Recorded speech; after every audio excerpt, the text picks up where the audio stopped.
Llegó la hora para Álvaro García Ortiz. Desde las 10 de la mañana están declarando agentes de la UCO y posteriormente será su turno. Una sesión con la que culmina un juicio bochornoso para la justicia de nuestro país que nos deja una imagen inédita. Un fiscal general del Estado siendo juzgado en el Tribunal Supremo. Lamentablemente el paripé preparado y orquestado para que no se siente en el banquillo de los acusados, sino en el estrado junto a su abogado y vistiendo la toga de fiscal general. Su llegada cada mañana de juicio también ha dado que hablar. En coche oficial y entrando por el Palacio de la Salesa, reservado para las autoridades, porque sí, pueden caerle hasta 6 años de cárcel para García Ortiz, pero se ha enfrentado a este proceso judicial sin dimitir y sin ni siquiera cesar temporalmente su actividad. Hasta la fecha hay hasta 13 pruebas que señalarían directamente al fiscal general. Mensajes, llamadas, correos electrónicos, una nota de prensa. De salir culpable será uno de los mayores golpes al Poder Judicial de nuestro país. Pero de manera paralela no podemos olvidar que García Ortiz ha destruido directamente pruebas claves para esta causa.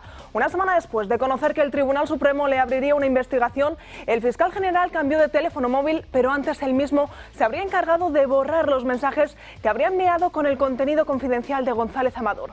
Con los mensajes borrados, los WhatsApps destruidos, el móvil cambiado, eliminó su cuenta de Gmail. El máximo responsable del Ministerio Fiscal, cuyo principal objetivo es velar por el cumplimiento de la ley, se saltó a la ligera su pilar básico por su propio beneficio. Todo un ejemplo de cómo delinquir a nivel profesional. Una vergüenza repugnante que cada día comienza a sorprendernos menos. Y mientras esto ocurre en el Tribunal Supremo, Pedro Sánchez vuelve a utilizar el Congreso como cortina de humo y comparece para dar explicaciones sobre el último Consejo Europeo y la corrupción que salpica al Partido Socialista, apenas una semana después de su comparecencia en el Senado. Una petición del Partido Popular, aunque ha sido el Partido Socialista quien ha decidido que sea hoy para eclipsar y desviar el tema del fiscal general del Estado. Lo que no sabe Pedro Sánchez es que él mismo nos está acostumbrando a digerir varios casos de corrupción al día.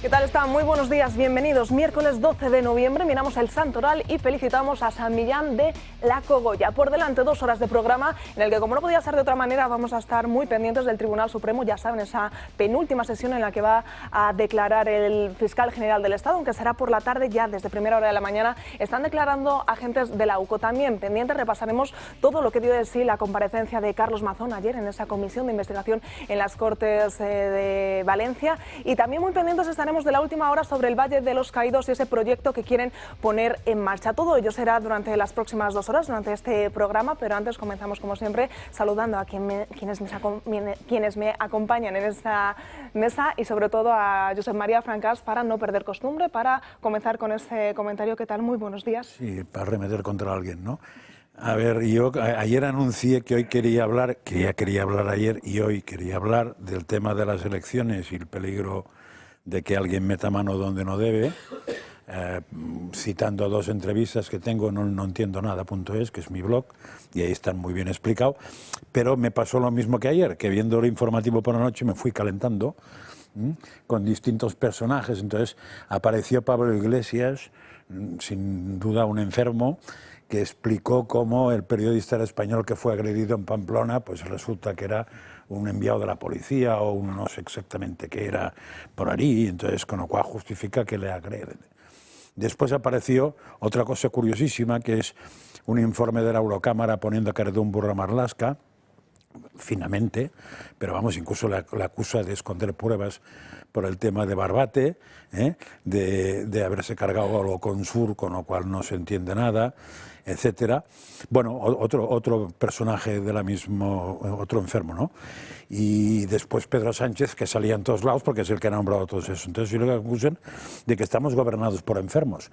Claro, ¿cuál es mi problema? Que como no soy médico ni veterinario, no puedo decir qué enfermedad tienen, pero está claro que gente normal no son, o sea, no son. Hay otros que son distintos, por ejemplo, claro, también salía el fiscal no está enfermo, el fiscal es un pobre hombre, no da para más, o sea, es un mamífero rastrero, ¿no? Y entonces, de mamífero digo que nadie se enfade porque mamíferos somos todos. Es más, en vez de mamífero podría decir un mamón, porque mamífero viene del latín, del castellano mamón, son los animales que maman, con lo cual tampoco sería ofensivo, ¿eh? Pero en fin, lo digo por si alguien se enfada por usar esto para explicar que los mamones somos todos los aquí presentes, sin ninguna duda. También en la mesa Ignacio Oces, ¿qué tal? Muy buenos días. Buenos días, Natalia, encantado de estar aquí. Miguel Ángel Durán, muy buenos días. Y Arturo Moreno. Hola, buenos días, Natalia. Y vamos a comenzar el programa de hoy dando una cifra casi redonda, porque España alcanza prácticamente la barrera de los 50 millones de habitantes. Pese a que la natalidad cae en picado, lo cierto es que la migración está aumentando a un ritmo de récord. Todos estos datos nos lo detalla mi compañero Javier López Rey. ¿Qué tal? Buenos días, cuéntanos. Hola, Natalia, muy buenas.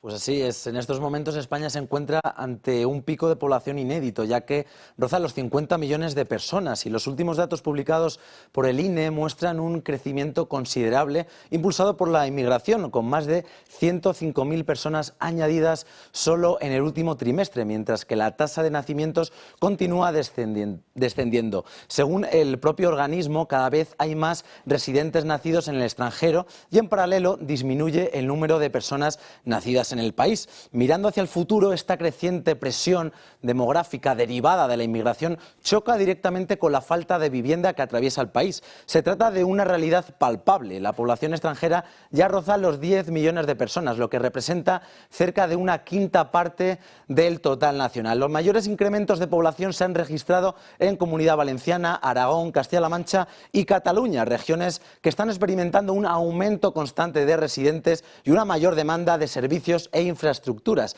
En esta misma línea, desde Bruselas, se ha incluido a España entre los países que soportan una elevada presión migratoria por el número desproporcional de llegadas irregulares junto con Italia.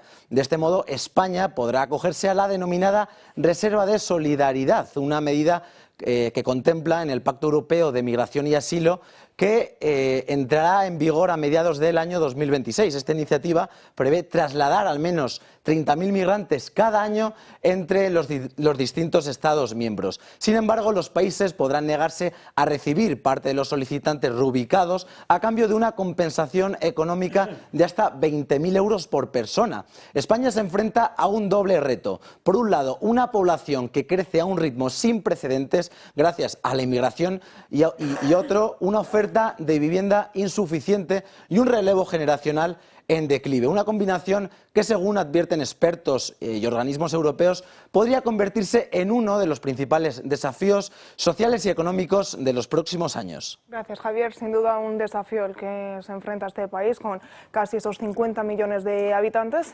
prácticamente 10 millones de personas extranjeras. Veremos a ver si, como decíamos, el mayor problema, uno de los mayores problemas, esa vivienda es capaz de dar soporte a todos ellos. Ahora, si nos metemos de lleno, ya sé que sí, en ese juicio contra el fiscal general, como decíamos, penúltima sesión que se está celebrando desde las 10 de la mañana en el Tribunal Supremo, y conectamos con redacción porque allí Marta de Santiago nos va a dar esa última hora. Cuéntanos, Marta. Pues sí, Natalia, a las 10 de la mañana ha comenzado, como has dicho, esa penúltima sesión del juicio contra el fiscal general del Estado, Álvaro García Ortiz, que también tenemos que recordar que está acusado de un posible delito de revelación de secretos. Para que entiendan la agenda del día de hoy, han comenzado declarando los 12 agentes de la UCO encargados de esta investigación, que de hecho todavía siguen declarando, y posteriormente lo hará el propio fiscal general del Estado, que está previsto para esta tarde, pero que podría adelantarse a esta mañana si se da la situación, porque, como digo, pueden adelantarse los tiempos y proceder a hablar. No se sabe si contestará a las declaraciones de la acusación, a las preguntas que le hagan, porque recordemos que en la fase de instrucción se lo respondió a la propia Fiscalía y a la defensa. Lo que sí que está claro y todos sabemos es que el Gobierno sigue manteniendo esa inocencia del fiscal general y de Álvaro García Ortiz. Bueno, pues como decíamos, preparado todo para esa declaración del fiscal general, que prevista para por la tarde, pero que según se vayan aconteciendo esas declaraciones por parte de los agentes de la UCO, podrían adelantarse a última hora de la mañana de hoy. Primer titular de la jornada que nos espera hoy en ese Tribunal Supremo. Ignacio. Bueno, mentirá, como siempre hace, como llevan haciendo ya demasiado tiempo.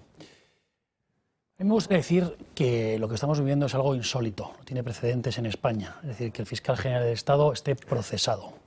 El fiscal general del Estado es la máxima institución del Estado de la lucha contra la delincuencia, y él es un presunto delincuente. y es tan presunto delincuente porque ya ha habido un magistrado del Tribunal Supremo en una fase de instrucción que considera que hay indicios ciertos de la comisión de un delito de revelación de secretos. Es decir, y además también tenemos, por otro lado, un juicio delante de 7 magistrados del Tribunal Supremo y un fiscal que protege al fiscal general del Estado. De alguna manera, es decir, el fiscal general del Estado va con 2 abogados en esta ocasión. Y esto también es algo insólito, es algo que no tiene precedentes y que deja ya ciertas sospechas, o puede dejar ciertas sospechas ante la opinión pública de que no se está persiguiendo los delitos de forma adecuada. Porque si la Fiscalía en España es una organización de dependencia jerárquica y el que está siendo sometido a juicio, procesado, es el fiscal general del Estado, que es la máxima instancia precisamente judicial de la lucha contra la corrupción, de la lucha contra la delincuencia, pues quizás en el futuro veamos también algún tipo de recurso pidiendo la nulidad de este procedimiento judicial actual. A mí lo que me gustaría es que esta causa se enjuiciara, se encausara y finalmente se dictara sentencia como si fuera cualquier español, sin presiones políticas, sin presiones mediáticas. Pero ya hemos visto al presidente del gobierno dictar sentencia diciendo, como si él fuera el juez, diciendo que es inocente el fiscal general del Estado. Es decir, con esa prepotencia, diciendo ya y absolviendo a una persona que está siendo encausada, que está siendo juzgada y que tendrán que dirimir 7 magistrados del Tribunal Supremo. Es decir, este señor se cree por encima del bien y del mal, le da exactamente igual y él dicta ya justicia, se cree tal cual magistrado del Tribunal Supremo. Y esa intromisión al Poder Judicial, que lo llevan haciendo desde el mismo momento en el que Pedro Sánchez llegó al Palacio de la Moncloa, es algo que tenemos que denunciar.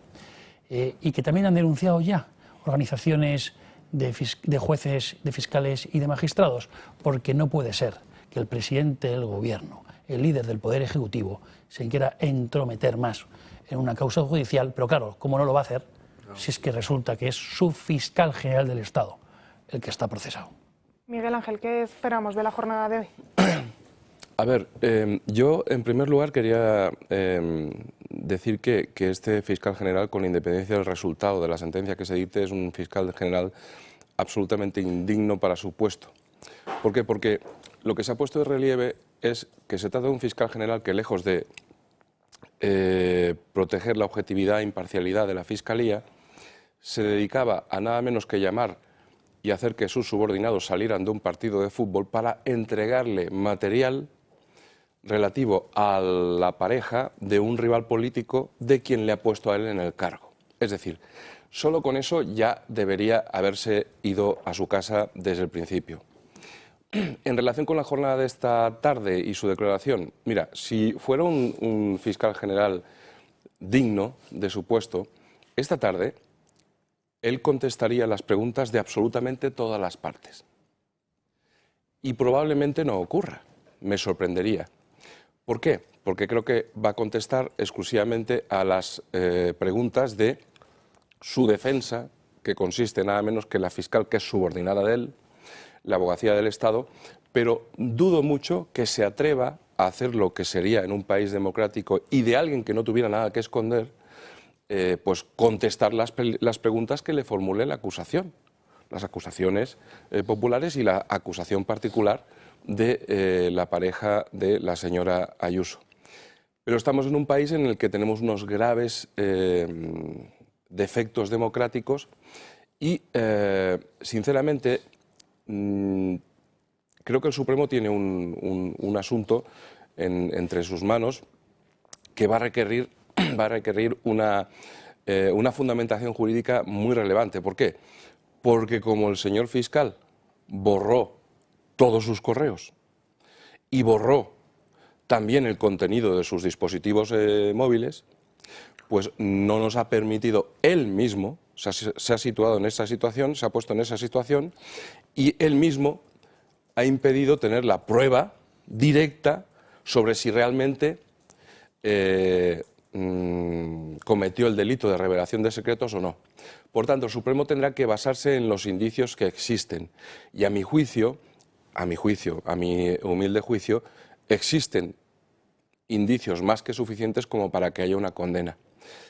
Pero el Supremo tiene una labor ardua porque la prueba indiciaria requiere una serie de requisitos muy estrictos para vencer la presunción de inocencia en este caso. Pero en todo caso, este señor es que no debería ser fiscal desde el minuto 1. ¿Francas? Yo es que, como no soy tampoco, ya he dicho antes que no era médico ni veterinario, pero tampoco soy abogado. Entonces no tengo mucho que opinar en ese tema porque no sé qué va a pasar.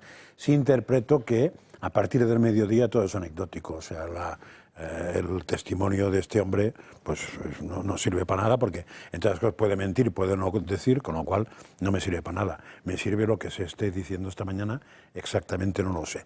Lo que sí me parece interesante y me extrañaría que alguien hiciera algo es que analizando los testimonios que ha habido hasta ahora hay bastantes o algunos contradictorios, lo cual quiere decir que si uno no miente el otro sí. Entonces, en general, esto suele ser un delito, lo de mentir cuando eres un testigo en un juicio.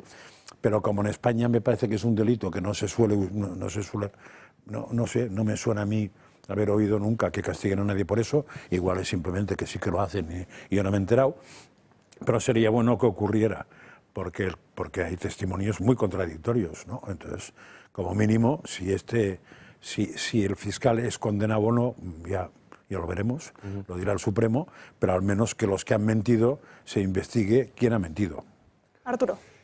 Sí, vamos a ver, en primer lugar, la decisión está en manos de algunos hombres buenos, ¿no? De los 7, dos magistradas y 5 magistrados del Tribunal Supremo que vamos a ver qué decide. Yo creo que en cualquier caso es gente que sabe lo que significa la justicia y significa el derecho, ¿no? Y yo creo que ahora mismo lo que está aquí en entredicho, lo que se está jugando es la vigencia del Estado de Derecho frente al riesgo de la impunidad de una clase política incrustada en el gobierno que solamente piensa en ello. Decía Ignacio que el fiscal general del Estado, que es una institución que debería ser absolutamente neutral y que está y hablaba también de su importancia, pero es que el fiscal general del Estado, este señor Álvaro García Ortiz, es el abogado defensor de Sánchez y de su gobierno, y es un comisario político, ¿no? Porque quiero decir, el fin nunca justifica los medios, que naturalmente que no se pueden vulnerar, que los derechos sustanciales de cualquier ciudadano, como por ejemplo, yo creo que a nadie se le ocurre, quiero decir, incluso en la vida real, eliminar o dejar sin efecto el derecho a la defensa de cualquier persona. Estaríamos hablando de otro régimen, ¿no? Pero a mí me interesa un poco razonar, ¿no? Razonar el método del razonamiento, que es al final el cui prodest, ¿no? Y el cui bono, es decir, ¿a quién beneficia esto? Si no es a uno, es a otro, ¿no? Entonces, si deslindamos las certezas, queda claro que los principales perjudicados de la filtración del correo del abogado defensor de González Amador, ha sido el propio señor González Amador y su compañera, la presidenta de la Comunidad de Madrid, Isabel Díaz Ayuso, ¿no? Es decir, eso está claro. Y ese era el objetivo, porque esa es una operación política, es sustanciada o dirigida desde los ámbitos de la justicia, pero no con unas instrucciones claras. Y lo único que pretendía, lo único que ha sido verdaderamente fiel el fiscal general del Estado es a la voz de su amo, ¿no? Él ha cumplido un doble objetivo. Por un lado, dañar la reputación de un ciudadano que tenía derecho a que su expediente en Hacienda que no fuese sometido al escarnio público y naturalmente además sabiendo de quién era la relación que tenía con la presidenta de la Comunidad de Madrid, y por otro lado indudablemente complacer al poder, ¿no? del que depende, ¿no? Hay una cosa que a mí me ha parecido de lo último que he visto en el juicio, que me parece que es antes de la jornada de hoy, lo más relevante fue ayer la declaración del decano del Colegio de Abogados de Madrid, ¿no? Y decía muy claramente, se pone, es que es absolutamente insólito que en una nota de desmentido sobre el origen de la filtración se meta incluso en esa nota que partes sustanciales del correo que había enviado el abogado defensor de González Amador, dañando todavía más su imagen. Es que es una cosa que no tiene ningún, que se nota la mala voluntad y en fin, y que estaban persiguiendo. Vamos a ver, cuando se habla, entonces deslindemos, está claro que González Amador y digamos lo que rodea a este señor que ha sido víctima de un delito por parte del fiscal general del Estado no es el culpable de la filtración. Si no lo es el culpable él, pues serán los otros, ¿no? Es decir, y entonces vamos a las pruebas de convicción. En primer lugar, o sea, vamos a ver, ¿cómo va a haber pruebas si el que tenía que custodiar todas las pruebas resulta que borra todas las pruebas? Que es el fiscal general del Estado, que vacía su teléfono, su ordenador, tal, y no sé.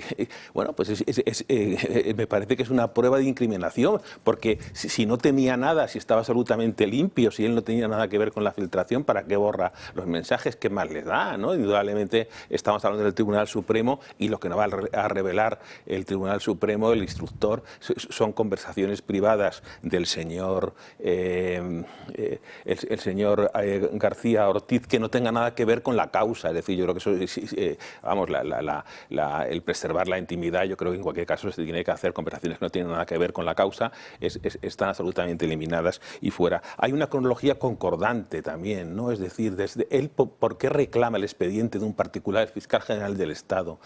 Y luego lo reparte entre los fiscales, y ese mismo, en ese mismo día al final lo tiene una emisora, como es la emisora SER, de la SER, que es la que lo difunde, ¿no? O sea, yo creo que ahí hay una cronología que es bastante, es decir, que le incrimina desde un punto de vista de lo que son los argumentos, porque aquí estamos argumentos que son pruebas indiciarias, que no, indirectas, que no son pruebas absolutamente directas y que naturalmente pueden admitir que prueben contrario, pero estamos hablando de un razonamiento lógico. En tercer lugar, el inverosímil comportamiento de la señora esta que trabajaba en Moncloa, Pilar Sánchez Acera, me parece que se llama, que yo creo que en estos momentos me imagino que estará en pleno proceso de incapacitación civil por parte de su familia, ¿no? Porque la señora parece ser que es una señora que no se acuerda de nada. ¿Cómo te puedes acordar de una cosa tan importante como un mensaje que te envían con una información súper confidencial y no sabes quién te la ha mandado? Estás mintiendo y te estás riendo del Tribunal Supremo, y sin embargo sí que tienes memoria para acordarte y decirle a Lobato que emplease esa información que en ese momento todavía era confidencial en el debate en la Asamblea de Madrid contra la señora Ayuso. Por lo tanto, estamos ante una operación política, miramos tal, y cuyo ariete, cuyo peón ha sido un señor que debería garantizar los derechos de la gente, los derechos de los ciudadanos, y sin embargo se dedica a ocultar y blanquear delitos, ¿no? Entonces, que bueno, podemos seguir hablando. Yo, para mí, las palabras más importantes que se han producido en ese juicio son las de la señora Almudena Lastra, fiscal superior de Madrid, que dijo: nuestro papel no es revelar la estrategia de defensa de nadie, sino protegerla, ¿no? ¿Lo has filtrado tú? Eso no importa ahora. Miguel Ángel, ¿querías hacer un apunte? Sí, solamente un par de cuestiones. En primer lugar, en relación con los periodistas sincronizados que han declarado que saben quién filtró y que no fue el fiscal, pues señalar que el Tribunal Supremo tiene perfecto derecho y potestad para considerar la credibilidad o no que tengan estos periodistas, pero existen este tipo de procedimientos una serie de criterios, como son que esas testificales vengan o no corroboradas con elementos externos. Y sin embargo aquí estos periodistas no nos dan más que su palabra sin que venga corroborado por absolutamente nada. Es decir, le dicen al Supremo: oigan, que yo no les voy a facilitar ni un solo elemento probatorio, pero ustedes me tienen que creer a mí de que este señor no ha sido. En segundo lugar, no entiendo cómo ese periodismo de izquierda sincronizado, con lo inteligentes y los buenos periodistas de investigación que son, no han realizado una investigación para saber quién filtró finalmente esos correos. De oficio, lo tenía que haber hecho. Claro, es decir, No, no, ellos Porque como en teoría saben quién ha sido. Claro, ellos. pero quiero decir, pero que con la cantidad de medios de comunicación de izquierda y lo inteligentes que son, no digo que sean los periodistas concretos que han declarado, pero hombre, habría interés por saber quién ha filtrado este asunto y sería bastante fácil identificarlo. Si no fuera de ahí, sí. Si no fuera de ahí, sí. Claro. Y, en tercer lugar, desconozco, no existe, salvo error, ninguna investigación interna de la propia Fiscalía sobre quién realmente filtró esos correos. Es decir, la Fiscalía, que yo sepa, no ha hecho nada en relación con acreditar quién finalmente filtró esos correos. Que era la mejor manera de liberar a la fiscal general. Ahí está. Decir, ha sido Pepito. Ha sido Pepito. Pues no ha habido ni una sola investigación interna sobre este asunto. Qué curiosidad. Pero es que incluso algún periodista de estos, yo, por lo que he entendido, tampoco he investigado, porque ya digo que como no soy veterinario y esto, enfermos cada día me interesan menos, pero explicar que bastantes horas antes de que el fiscal tuviera yo tenía, entonces el fiscal es imbécil, supongo, porque si por la noche llamó corriendo, sacó a un tío del fútbol cuando ya un periodista lo tenía todo, porque se lo había mandado a otro fiscal, entonces ahí ya... Y además estos periodistas lo tenían hacía días y resulta que no sacan la exclusiva. No, claro, es que no les interesa vender. Claro. Vamos a seguir hablando del fiscal general, vamos a ir conociendo esa última hora, minuto y resultado, pero va a ser justo después de la primera pausa publicitaria. 12:30 del mediodía, seguimos aquí en directo. Ayer por la tarde comparecía Carlos Mazón en esa comisión de investigación de la DANA en las Cortes Valencianas. Llegó a enfadar y mucho, como era de esperar, a la oposición, pero él dejó varios titulares, entre ellos que ha dejado de ser una excusa para aquellos que durante este último año no han arrimado el hombro. Señorías, he reconocido errores y desde luego huelga decir que si hubiera sabido entonces lo que sé ahora y la magnitud y dimensión de la tragedia, mi agenda para ese día hubiera sido distinta. Una comida en la que ustedes han pasado un año diciendo que estaba incomunicado y con el móvil apagado. Una comida con una profesional a la que están intentando arruinarle la vida por haber tenido la pésima suerte de recibir una oferta el peor día de nuestra historia. Esa comida fue un encuentro profesional con una profesional. Una reunión en la que, por supuesto, estuve atento, haciendo llamadas para conocer la evolución de la situación. Una emergencia que hasta bien entrada la tarde creía que estaba focalizada en Utiel y en cómo podía afectar a la Ribera y en una posible rotura a 13 horas vista de la presa de Forata, que era la información de la que disponía la consellera. Si Salomé Pradas hubiera sabido que el pollo se estaba desbordando, me lo habría dicho, como me informaba del resto de cuestiones que yo le preguntaba. Pues muchas críticas directas hubo hacia el Gobierno y esa misma tarde, ayer por la tarde, una de las implicadas, como era por ejemplo Yolanda Díaz, socia del Gobierno, pues decía a Feijóo, pedía directamente ese acta de diputado de Carlos Mazón y además le pedía que se apartase de la vida política. Es una indignidad que el señor Mazón a día de hoy siga reteniendo el acta de diputado en las Cortes Valencianas.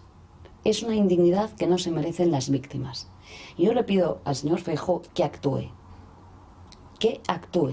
y que le exijan la retirada del acta de diputado al señor Mazón. Un Carlos Mazón que, por cierto, comparecerá en la Comisión de Investigación del Congreso el próximo 17 de noviembre.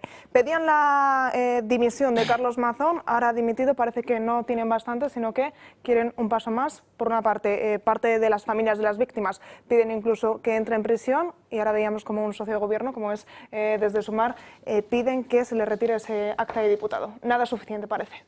Bueno, yo creo que, tampoco soy veterinario, pero Yolanda Díaz me da mucho asco en cuanto a su discurso político, sobre todo.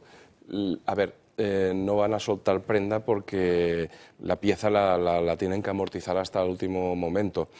Me sorprende la distinta vara de medir porque al PSOE le soportan y tragan con absolutamente toda la corrupción de sus secretarios generales, de sus puteros secretarios generales, y el señor Ábalos es diputado porque lo nombró, lo volvió a presentar don Pedro Sánchez en las listas del PSOE y ahí no tienen ningún problema. Esto es una cacería absurda y lamentablemente Mazón no ha sabido defenderse hasta este momento y por otra parte también escogió una fecha para dimitir que yo no entiendo cómo es posible que dimitieran en esa fecha, que es justo cuando empezaba el juicio del fiscal general. No entiendo nada de todo esto. Y por último, también tiene algunos claroscuros, porque esto por parte de Mazón se calla, o se acallaría todo esto, si pusiera luz y taquígrafos sobre lo que realmente sucedió esa tarde. Y no lo está haciendo tampoco. Parece que tiene algo que esconder. Si no lo tiene, planta cara. A ver, hay enfermedades que sí se diagnostican, ¿eh? Y la hipocresía es una de ellas. Lo digo, no sé por qué lo digo. Igual sí que sé. Sin ser veterinario, ¿eh? Igual sí que sé por qué lo digo, ¿eh? Porque como bien has dicho tú, Miguel Ángel, claro, esta señora que traga con sapos y carretas... Impresionantes. Pues hombre, es como el otro día, que no sé si fue ayer, que Pedro Sánchez, o uno de estos de enfermedades que superan la hipocresía, dijo algo así como el PP va a blanquear a Vox otra vez en Valencia. Y dices, ostras, estos son los que han pactado con Bildu. Sí. Estos son los que han pactado con Esquerra. Estos son los que han pactado con Podemos. Ostras, pues eso es una hipocresía. Entonces, yo de ayer he seguido muy poco porque sé que no quiso responder a muchas preguntas Mazón. Lo que sí creo que queda claro es que al PP le hacen falta muchas cosas, pero alguien de comunicación experto y profesional, sin ninguna duda. Porque si en vez de esperar ayer eso hubiera sido inmediatamente después de que pasó la lana, probablemente no se hubieran cocido en el propio jugo imaginativo de que era no el culpable, sino el único culpable. Y ahora, pues nada, un año después, un año y pico, vamos, el relato está más que hecho, más que digerido y más que tragado por muchísima gente. Ha llegado tarde. Arturo, ayer conocíamos en directo que Pérez Llorcas era ese sucesor de Carlos Mazón, al menos es el nombre que Alberto Núñez Feijóo ha puesto sobre la mesa. Primeras impresiones, lo cierto es que no pillaba por sorpresa a nadie. Personalmente no le conozco, es una decisión del Partido Popular. Me imagino que después de haber sondeado el contexto, ¿no? Este señor era el secretario general del partido y el portavoz parlamentario y alcalde de una localidad de unos 9.000 habitantes en Alicante que se llama Finestrat, ¿no? No sé, o sea, ni le conozco yo ni le conoce gran parte de los españoles. En cualquier caso, parece que es el hombre de la circunstancia. Yo lo que sí quería acotar un poco el tema de Mazón. Vamos a ver, es terrible y trágico que una familia haya perdido a su padre, a su hermana, a su hijo, etcétera. Es tremendo. Quiero decir que el 60% de la gente que murió ahogada murió en sus domicilios, en los garajes y en los centros de ancianos, no murió en los desplazamientos, que es cuando se puso ya al final que la alerta era lo que se decía, que la gente no se desplazase. Si es que lo que se tenía que haber evitado esto es a través de otros medios. Pero dicho esto, y que por supuesto estamos todos con el dolor de las víctimas, también quiero decir que muchas de las personas que han perdido un familiar, que son víctimas, pues que también que son de izquierdas, algunos de ellos, y están movilizando, porque vamos, se puede ser más ecuánime en los diagnósticos sobre lo que ha pasado allí. Es decir, aquí se hubiese evitado todo. Primero, si se hubiese desarrollado el Plan Hidrológico Nacional del año 2004, el plan de Aznar, que tenía financiación pública, financiación de la Unión Europea, es en primer lugar que por motivos sectarios se lo quitó encima Zapatero. Y en segundo lugar, las obras del Barranco del Pollo, que en el año 2021 estaban incluidas en los presupuestos y en el Senado, por lo que sea, Teresa Rivera quitó ese dinero. Ahí sí que se podían haber salvado vidas, pero indudablemente lo que se le achaca a Mazón, y con razón, es no estar en su sitio el día que debía estar al frente del mismo. Pero la instrumentalización política del dolor también ya llega un momento en que por supuesto, estamos en un momento de duelo y hay que tener un respeto a las víctimas sin lugar a dudas, pero respeto y compasión por todo lo que ha pasado.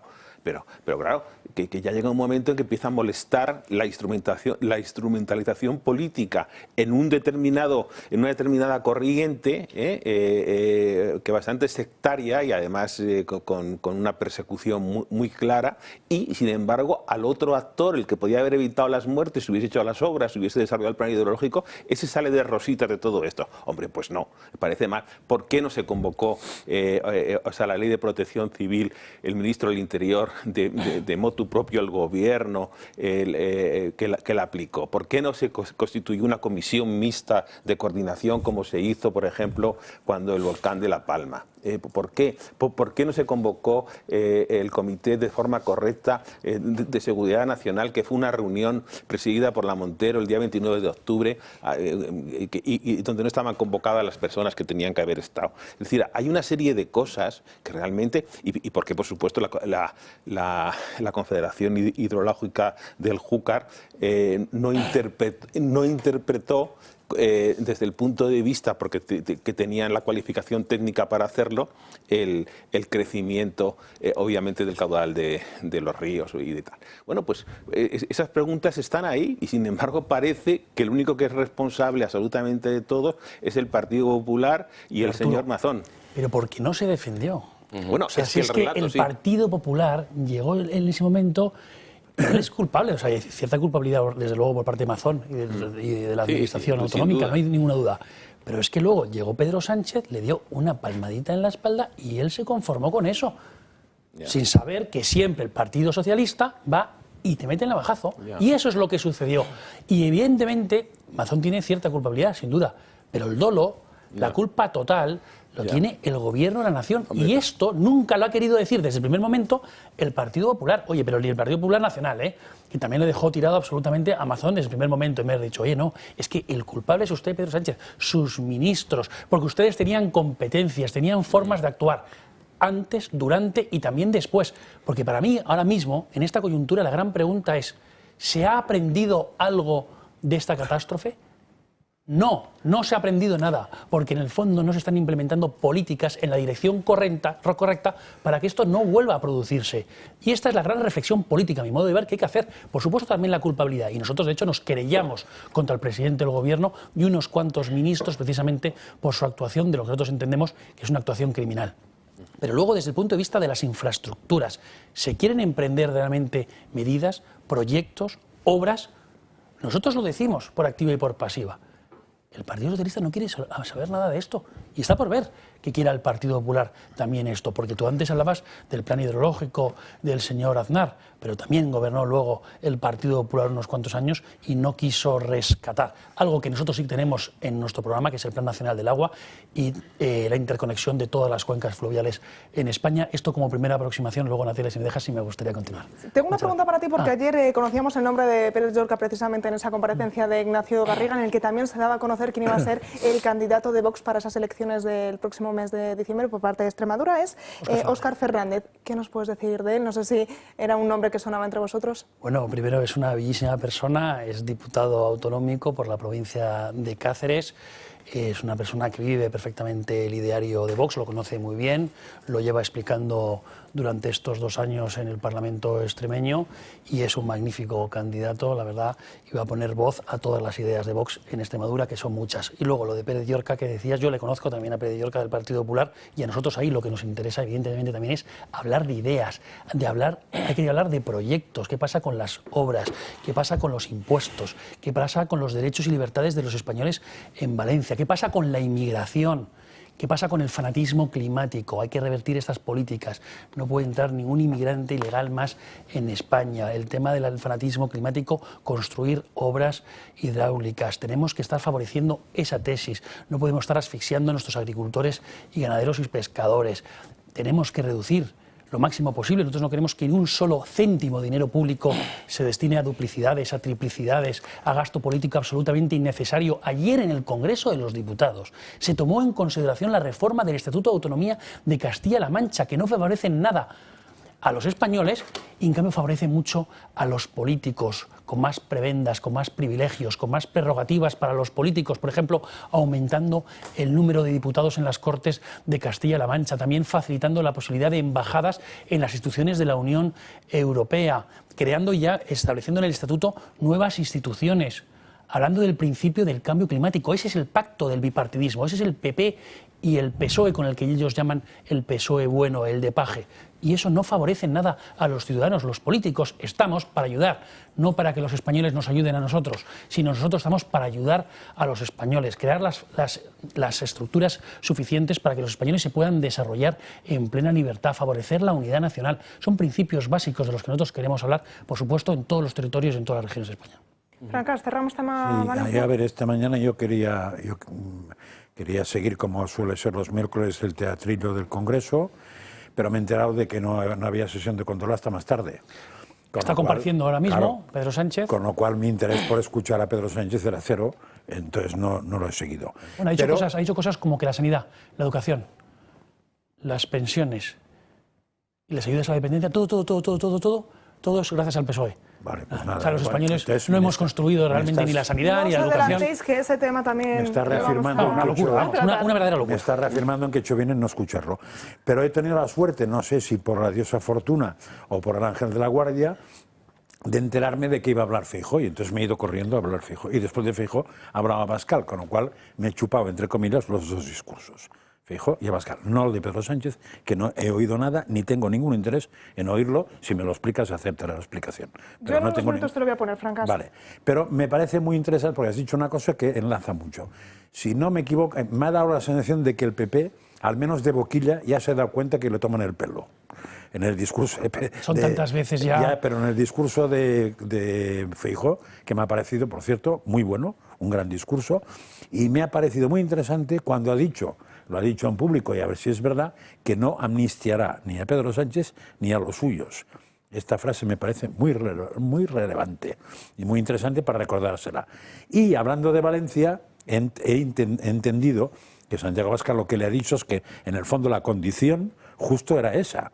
La condición para no dejar solo al PP en Valencia era que se reconstruya lo que para evitar el siguiente. Eso es. Con lo Y cual Santiago ha dicho una cosa muy importante. Ha insistido en lo que has dicho tú. Habrá Vamos a elecciones. aparcar- Sí, por supuesto. Vamos a Sí, aparcar habrá este tema elecciones el porque día vamos siguiente de no sé a volver a esta sesión de control, también a todo lo que ha dado de sí esa comparecencia de Pedro Sánchez, pero antes vamos a adentrarnos en el Valle de los Caídos, porque hace unas semanas el Gobierno puso en marcha un concurso para redefinir otra vez el Valle de los Caídos, para saber una nueva utilidad. Esos detalles sobre el proyecto ganador que se conocía en la tarde de ayer nos las da Javier López Rey.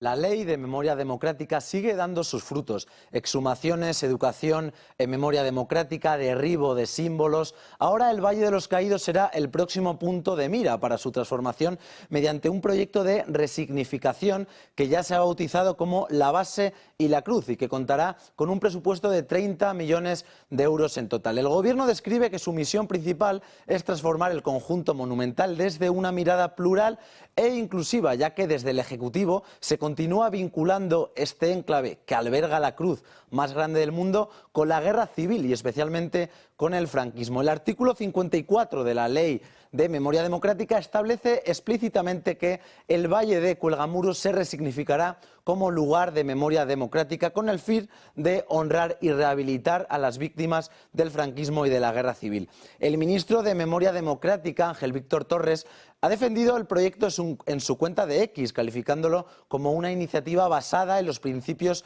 de verdad, de justicia, de reparación y garantías de no repetición. Entre las principales cambios previstos destacan la eliminación de la escalinata de acceso a la basílica, la construcción de un centro interpretativo para explicar la historia del monumento y la apertura de una gran grieta que atravesará la explanada de lado a lado con una fuerte carga simbólica. Por parte del Arzobispado de Madrid no ha habido oposición al plan, al contrario, la institución ha respaldado la propuesta argumentando que mejorará el entorno y que no implicará ningún tipo de profanación. Sin embargo, el proyecto contempla también la retirada de los conjuntos de la Piedad, las virtudes y los 4 evangelistas que rodean la cruz. Con esta iniciativa, el Ejecutivo reconfigura un monumento histórico que para muchos representa una parte esencial de la historia de España, con el beneplácito del arzobispado en el marco de una ley que busca mirar al pasado desde la memoria democrática, pero que no deja de generar debates sobre los límites entre la historia, la política y la memoria colectiva. Gracias, Javier. Pues para abordar este tema estamos con el abogado Luis Felipe Utrera Molina. ¿Qué tal? Muy buenos días. Muy buenos días. Dudas que nos surgen. ¿Es legal esto que quiere hacer el Gobierno? Bueno, vamos a ver. Legal, en principio, es porque está amparado en la Ley de Memoria Democrática. Ahora bien, no nos olvidemos que, de acuerdo con la ficha urbanística del Valle de los Caídos, en el plan urbanístico de San Lorenzo del Escorial, tiene la condición de protección integral global. Es decir, es un elemento protegido. ¿Y eso qué quiere decir? Quiere decir que únicamente se permiten obras de rehabilitación o de mantenimiento. Y para cualquier licencia solicitada, para cualquier obra que, evidentemente, a la vista de la monstruosidad que quieren hacer allí, estamos hablando de obra mayor, se necesitaría la aprobación de un plan especial. ¿Y esto qué quiere decir? Que ya tendría que intervenir la Comunidad de Madrid con un informe vinculante y preceptivo de la Consejería de Urbanismo de la Comunidad de Madrid y la aprobación definitiva del plan por la Comunidad de Madrid, además de la iniciativa de la aprobación del plan especial y la redacción del plan especial por parte del Ayuntamiento de San Lorenzo del Escorial, que está en manos del Partido Popular. Es decir, quiero decir que ¿es legal? Sí, pero esto tiene que seguir una serie de pasos. Todo esto no sería ni siquiera planteable si la Comunidad de Madrid hubiese solo incoado el expediente de declaración de bien de interés cultural del Valle de los Caídos, cosa que se negó reiteradamente a hacerlo y que está pendiente un recurso contencioso administrativo de la Asociación de Defensa del Valle de los Caídos contra esa negativa, porque, como ya se expuso en su día, entendemos que la Comunidad de Madrid es competente para para incoar eso. En el momento de que se produjese la incoación del expediente, la protección del Valle de los Caídos sería total. A mí me parece un escándalo de características absolutamente colosales, que un bien tan impresionante como el Valle de los Caídos, un conjunto arquitectónico histórico de primera categoría en el mundo, pueda ser objeto de una monstruosidad semejante, estableciendo ya no un muro, sino una brecha, porque claro, estos señores se han dedicado a levantar muros y ahora nos van a levantar una fosa entre las dos Españas, cuando precisamente ese monumento se produjo para hermanar a los caídos de uno y otro bando bajo los brazos amparadores de la cruz. Ya lo de menos es lo que tal. A mí, que el arzobispado haya tenido algo que ver con esto, me produce una repugnancia insuperable. Insuperable porque no nos olvidemos que ahí están enterrados más de 100 beatos mártires y 30 y tantos mil españoles católicos que sus familias dieron autorización para que permanecieran en lugar sagrado y no en un templo masónico, como es lo que pretenden realizar, una especie de museo de los horrores del franquismo, un monumento a la mentira. Por lo tanto, a mí, que una autoridad eclesiástica haya tenido algo que ver con esa monstruosidad, sinceramente es que prefiero ahorrarme los calificativos. Claro, Luis Felipe, por contextualizar, ¿cuál es la posición que ha tenido y está teniendo a lo largo de este tiempo el Arzobispado de Madrid con todo el tema del Valle de los Caídos? Bueno, el Arzobispado, en primer lugar, es que no ha dicho la verdad. En principio estuvo diciendo que no, que bueno, pues que esto, que el Valle de los Caídos pertenece a Patrimonio Nacional, cosa que es falso. Ahora dice que bueno, pues que no tenían conocimiento del alcance de esa resignificación, que en cualquier caso la titularidad corresponde a la Fundación de la Santa Cruz, de la cual son miembros la comunidad benedictina, y no se les ha consultado. Es decir, dan una de cal y una de arena en función en cada momento y sin establecer una postura clara.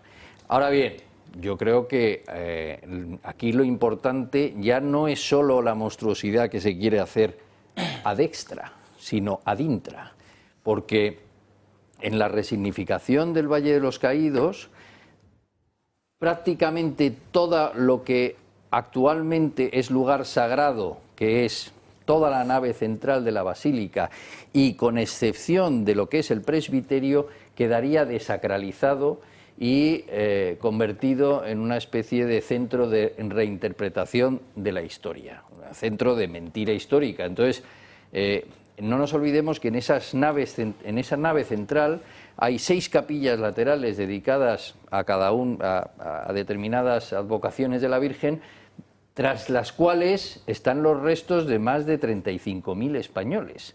Es decir, que de pronto, por arte de birlibirloque, van a estar ya no en lugar sagrado, sino en un cementerio civil, lo cual es violentar la voluntad de las familias que dieron su autorización para que allí estuvieran enterrados. Entonces, a mí, cualquier intervención de la Iglesia sobre un lugar de culto que autorice la desacralización de ese cementerio y que 30 y tantos mil católicos españoles que hasta ahora reposaban en lugar sagrado pasen a estar inhumados en un cementerio civil, me produce una sensación de verdad que prefiero no explicar porque no sería en términos cordiales, en absoluto. Miguel Ángel Durán tiene una pregunta para usted. Sí, hola. Quería preguntar en relación, parece ser que es precisa la tramitación de una norma de planeamiento urbanístico, es decir, un plan especial. Salvo error, un plan especial normalmente tarda en tramitarse entre 2 y 4 años. En el mejor de los casos, y este caso es un caso especial. En el mejor de los casos, 1 año. En el mejor de los casos, pero es cuando va todo muy rápido. Sí. Eso en primer lugar.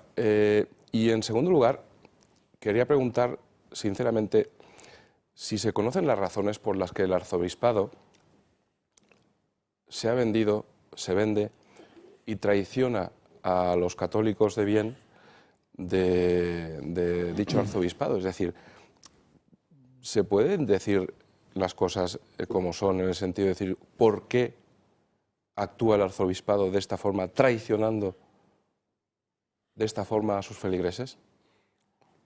Bueno, la segunda pregunta es una pregunta retórica, pero claro, yo realmente, como católico, me siento atacado, ofendido, decepcionado y frustrado, porque los pastores, en concreto el arzobispo de Madrid, haya demostrado más empatía con un gobierno que ofende de manera sistemática los sentimientos religiosos de los españoles, y en este caso no haya defendido un lugar de culto como es el Valle de los Caídos, que es la basílica una de las basílicas más impresionantes que hay en todo el mundo, con la mayor cruz del mundo y la basílica más larga de todo el planeta. Esto, además, una basílica pontificia, constituida como tal, erigida como tal por parte del Papa Juan XXIII. Es decir, yo no tengo palabras, pero lo que sí que quiero decir es que cuando me tocó la nada agradable tarea de pelear con el gobierno en el tema de la exhumación de los restos de Franco, en aquel momento la postura de la Iglesia que me trasladaron era que, bueno, pues que en definitiva era necesario esto para salvar el Valle de los Caídos.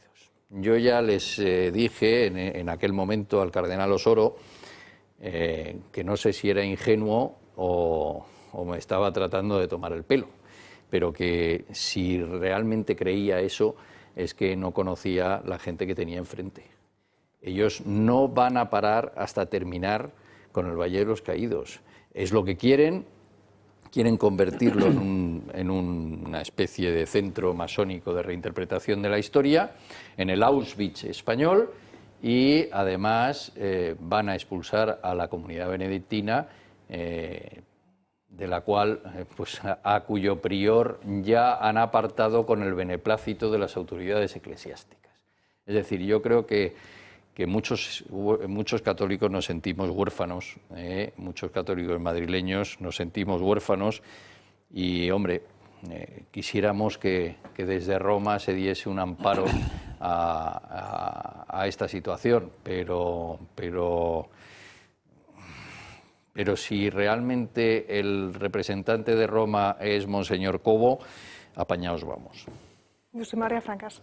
Que no entiendo nada, pero no entiendo nada, de todo eso. O sea, no entiendo por qué la Comunidad de Madrid no ha hecho ni media, no entiendo qué pinta el arzobispado en eso, cuando, que sepa yo, los monjes que están ahí no tienen dependencia de un arzobispo, sino que tienen una dependencia propia, y además me parece que era de un monasterio francés. O sea, que eso es como si, no sé, alguien viniera y se cargara el monasterio de Montserrat. Pues venían bien apañados, ¿no? Entonces, son una serie de cosas que me chocan una detrás de otra, no como católico, sino como ser normal.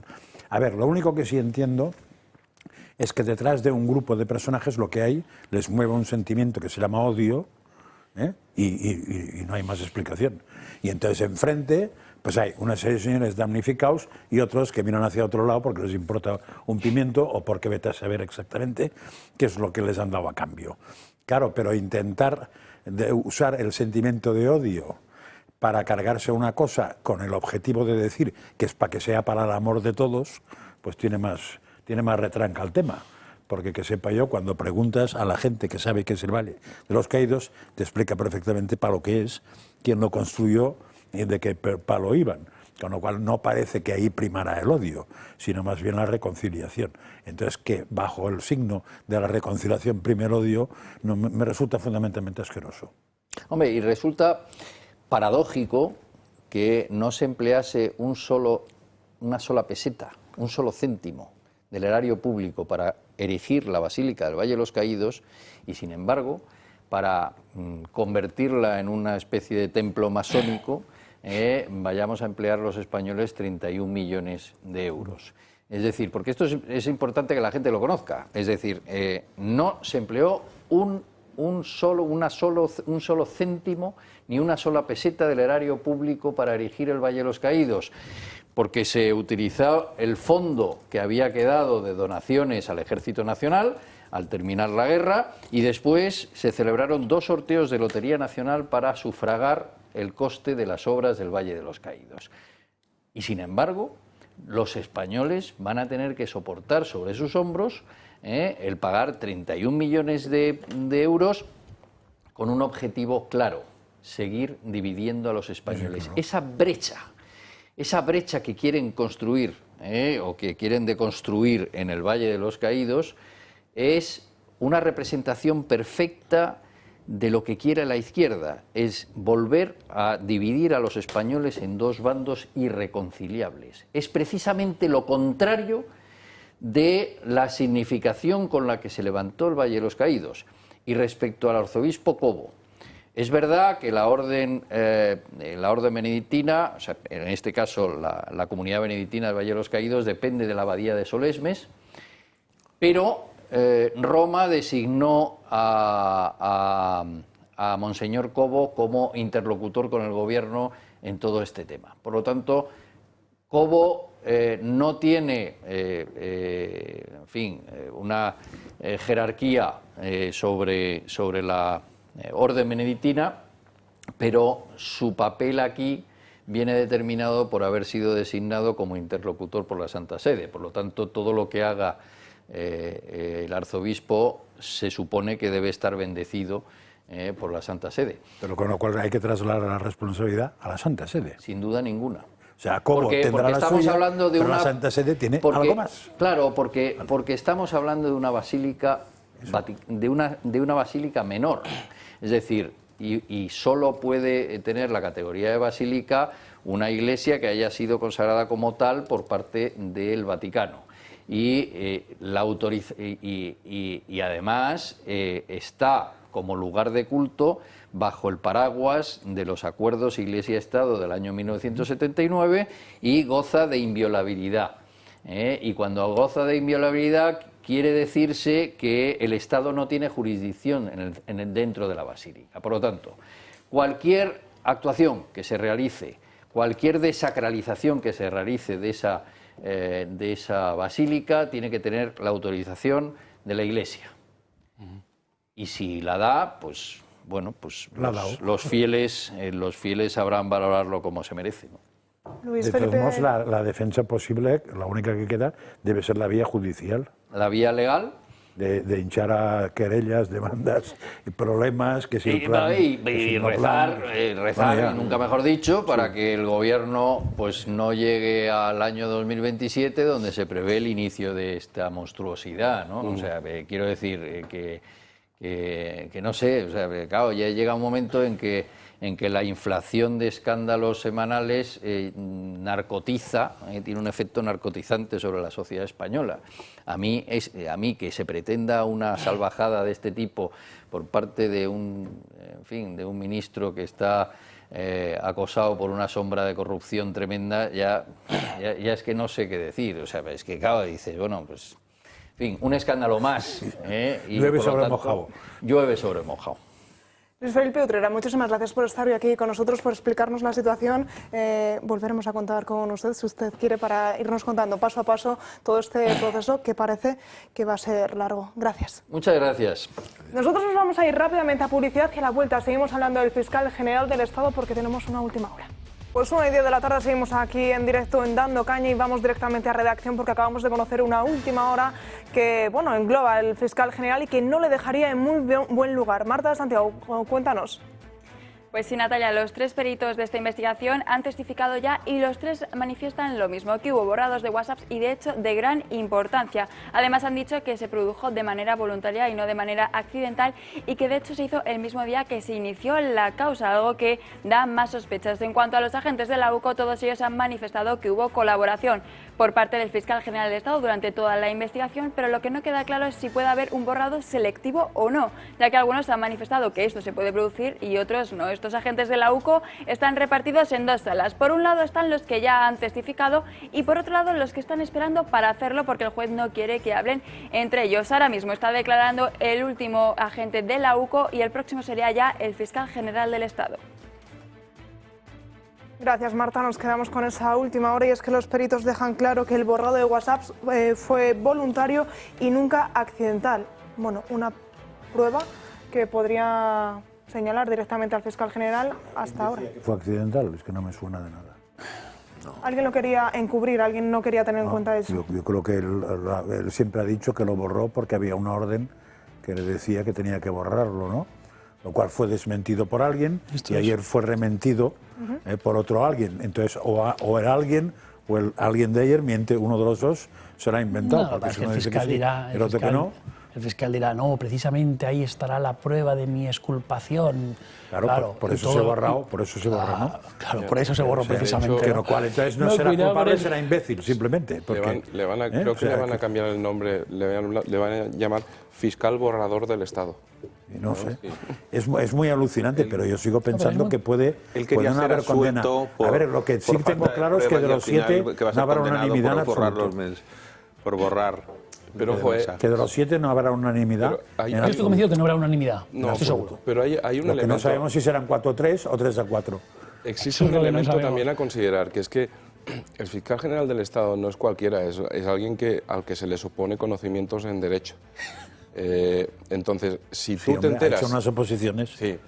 Y si tú te enteras de que van a abrir un asunto penal contra ti, hombre, se supone que yo creo que llega este señor a darse cuenta de que probablemente el contenido de sus correos tiene una cierta relevancia para esclarecer la si verdad. es exculpatorio hay que guardarlo. Hay que guardarlo. Es más, ¿sabes? llevarlo al notario. Es eso, es decir, que no es cualquier persona el fiscal. Es decir, que ese día resulta que dice, madre mía, eso. Pero yo ayer pregunté, porque y hay una cosa que no he entendido, que es cómo puede ser que teniendo claro, yo creo que todo el mundo, de que qué suerte ha tenido de borrarlos para poder salir indemne si sale indemne, como no es destrucción de pruebas o como no se le acusa de destrucción de pruebas por el borrado, porque ni se le acusa de eso. Claro, entonces, para ellos no, es un borrado típico, es un borrado periódico que con cierta frecuencia tenemos que hacer. Pero sí es falso, sí es evidente. Sí es evidente. Es periódico. No lo ha hecho periódico nunca, ¿no?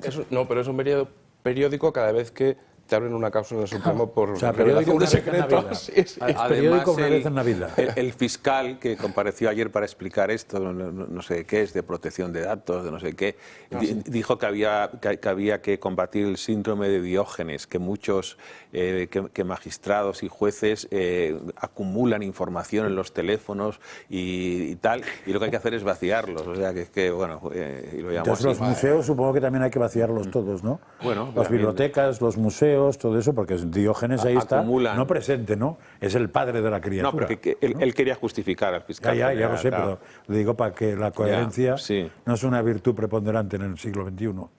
Aquí. Sin duda. Entonces, para echarle en cara un poco el argumento, que está muy bien.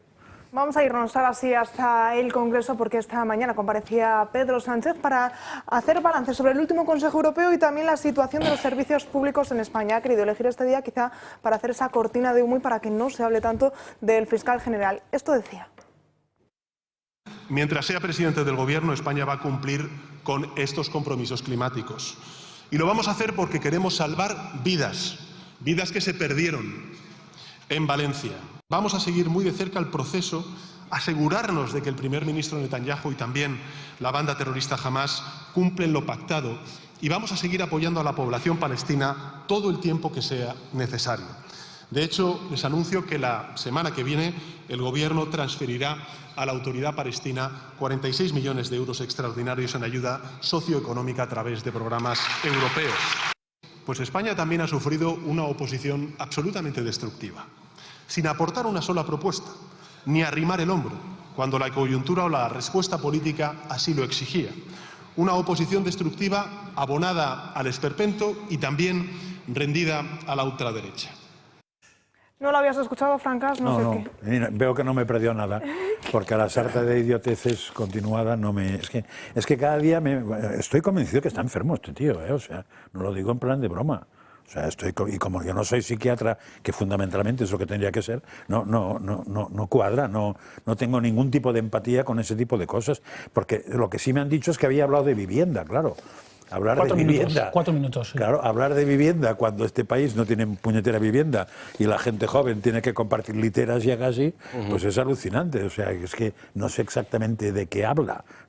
Y hombre, está muy bien dar dinero a los palestinos, está muy bien, pero igual en los extrarradios de las ciudades españolas necesitan más ese dinero, por poner un ejemplo. O una noticia que sale hoy que parece tonta. No sé quién, bueno, sí que sé quién. A Marlaska se le ha ocurrido que se pueden reutilizar los chalecos caducados, ¿no? Pues hombre, es un sistema para proteger las fuerzas y cuerpos de seguridad del Estado que está muy bien cuando le das a Marruecos la medalla de oro al tío que nos está tocando las narices. O sea, hay una serie de cosas que dices, o están enfermos, o es que no se me ocurre un calificativo peor. Sí, más realista, yo creo que sí, claro, pero veo. hombre, lo que hace es, se me ocurre convertir... uno, pero yo he estado en el Congreso de los Diputados esta mañana, volveré ahora cuando terminemos aquí. Es que Pedro Sánchez convierte el Congreso de los Diputados siempre en un plató de propaganda. Esa es su misión. De hecho, hoy ha dicho un buen rato que el estado de bienestar está en peligro si él no está, porque gracias al PSOE, y solo gracias al PSOE, España tiene educación, sanidad, pensiones, dependencia. Lo de vivienda no lo ha dicho. Empezó hablando de vivienda, diciendo que él ha propuesto en el Consejo Europeo una serie de medidas y demás. Pero vamos a ver, ¿pero cómo se puede decir eso cuando además los servicios públicos en España están desbordados porque él mismo ha pedido una y otra vez, desde hace ya muchísimo tiempo, que se desborden las fronteras?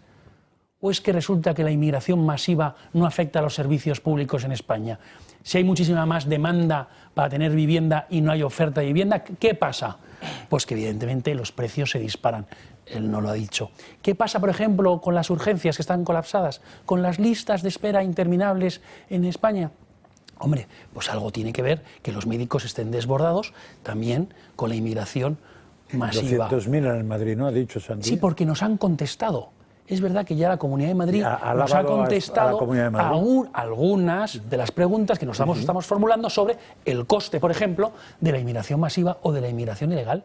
Y estamos consiguiendo en algunos sitios que efectivamente nos vayan dando esa información. Pero es decir, que hay un colapso de los servicios públicos en España por culpa, sinceramente, del bipartidismo. Que es verdad que ahora ponemos la lupa en el presidente del gobierno porque es el que está gobernando, pero también esto viene de antaño, es decir, esa apertura de fronteras, de ese tratar la inmigración ilegal como si no tuviera eso un grave problema, por ejemplo, para los servicios públicos españoles, la sanidad, la educación, también las pensiones, hay que decirlo, es decir, todos los servicios públicos se ven colapsados, se ven deteriorados y se ven hundiendo precisamente por la incompetencia política del bipartidismo. Mala fe, ¿eh? Y eso hay que decirlo. ¿Incompetencia o mala fe? Incompetencia y mala fe, pero bueno. Vamos a escuchar lo que ha dicho Alberto Núñez Feijóo, porque tiene claro que esta situación es insostenible y que no va a salir gratis al gobierno. Usted perdió las elecciones y ganó una investidura con alianzas estrafalarias, pero hoy carece de mayoría en ambas cámaras, no está en condiciones de garantizar la gobernación. Nosotros tampoco tenemos mayoría suficiente en el Congreso para formar un gobierno. En ese trance solo hay dos respuestas. O se condena el país a 2 años de parálisis o desgobierno, o se convocan elecciones generales. Al parecer, su vía es la primera, condenar al país a 2 años de parálisis y desgobierno. La mía, desde luego, es la segunda, convocar elecciones. ¿Por qué? Porque cuando un Parlamento no puede sostener a un gobierno ni legislar, la lógica democrática y el interés nacional exigen dar la palabra al pueblo para que elija un nuevo Parlamento. Y Santiago Abascal ha retado a Pedro Sánchez a convocar elecciones generales y tiene claro que el único objetivo que tiene este gobierno es evitar la cárcel para Pedro Sánchez.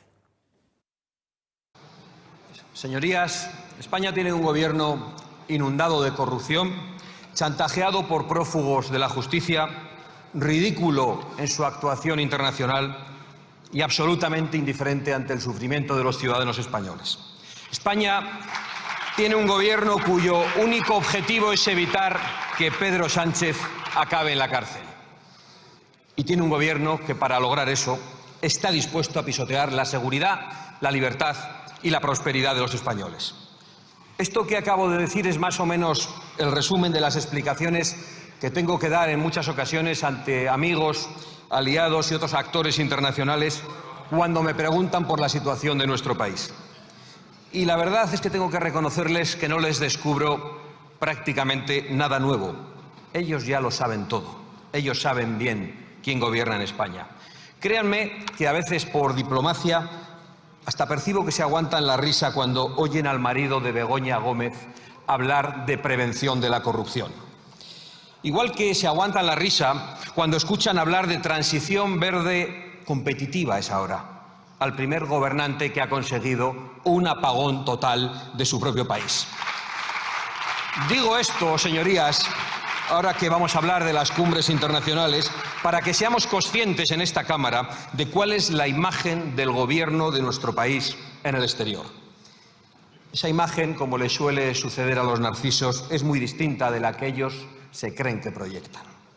El señor Sánchez creyó durante mucho tiempo que podría alcanzar una pose de gran estadista y conseguir venderse como el gran adversario de Trump en Europa, como una especie de Obama de Pozuelo.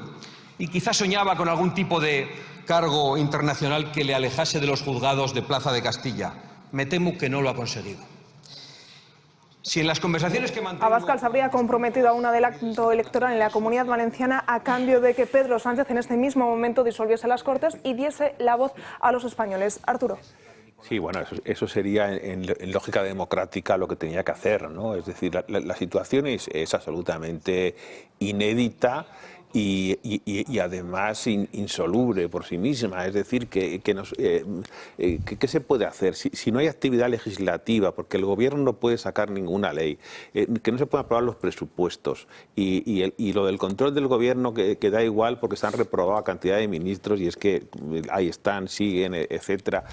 Bueno, pues indudablemente que la moción de el órdago que lanzó el otro día Junts que carece de contenido. Al final estamos un poco en Lampedusa, ¿no? Que todo cambie para que todo siga siendo igual, ¿no? Pues sí, pues muy bien. ¿Qué significa la ruptura con el gobierno? Pues que al final, y además hay alguna que parece lógica, que por ejemplo que se apruebe el decreto para las ayudas a los enfermos de ELA, que ya tienen bastante desgracia con lo que tienen, para que encima te tengan que oír los trapicheos, los cambalaches y las discusiones estúpidas, ¿no? Bueno, pues sí, algunas medidas o algunas leyes las van a votar, pero el resto las van a bloquear todas. Pero ¿eso qué significa? El gobierno sigue en funciones. O sea, es un gobierno que lleva posiblemente casi los 2 años y medio que está en funciones, pero sigue gobernando, porque lo que teme Sánchez en cualquier caso es perder el poder. Es decir, si él es un hombre muy simple. Si pierdo el poder lo tienen los otros. Y si tienen los otros, pues que van a ir contra mí. Mejor me quedo en la posición que sea, aunque sea como presidente administrativo de un país con poco margen para hacer reformas estructurales, que ceder el gobierno a otros, ¿no? Pero el declive de España ahí está. Es decir, la gente, el declive de España significa que la inflación se está comiendo los salarios, que el poder adquisitivo de las familias es absolutamente enclenque, es decir, cada vez que va más, el 50% de las familias ya dicen que no pueden llegar a final de mes, la gente dedica el 47% de sus ingresos a la vivienda, que la alimentación ha subido el 38% desde que Sánchez está en el poder, la precariedad ha subido de forma alarmante y llega al 47% de la población activa, que son 11,5 millones de personas, unos 3 millones de personas no pueden alimentarse de forma que digamos decente, entre ellos 600.000 niños. Hay una brecha generacional con 2,5 millones de jóvenes que han engarzado unas crisis con otras, desde el 2008 con las otras crisis, el COVID, Ucrania, etcétera y tal, que están excluidos socialmente. Es decir, hay un caldo de cultivo para que la gente, y qué es lo que está pasando, y lo estamos viendo en las encuestas, para que haya mucha gente en la población, posiblemente no las personas, que también lo están, que tienen un poder adquisitivo mayor, pero desde luego las clases medias bajas pues están pasando un auténtico viacrucis y desde luego piensan que aquí se tiene que producir a lo mejor algún tipo de catarsis. Digo yo por interpretar un poco que las encuestas que se están produciendo, ¿no? Yo creo que es un momento crítico, es una crisis nacional, es decir, es una cosa inédita que con el Parlamento cerrado, con el Parlamento clausurado, es decir, este señor siga en el poder. O sea, bueno, que yo no sé lo que significa la moción o el órdago de estos de Junts, es un candado, ¿no? Es un candado al Parlamento, porque no se va a hacer absolutamente nada, y el PNV pues es un partido que está allí como siempre poniendo una vela al diablo o dos. Ignacio, estabas allí, nos comentabas en ese Congreso de los Diputados. Sí, bueno, la verdad es que Pedro Sánchez hace lo mismo, ¿no? Él utiliza el Congreso para soltar su propaganda, negar la realidad y marcar su propio relato, que es lo que le dicen sus casi 1.000 asesores, ¿no?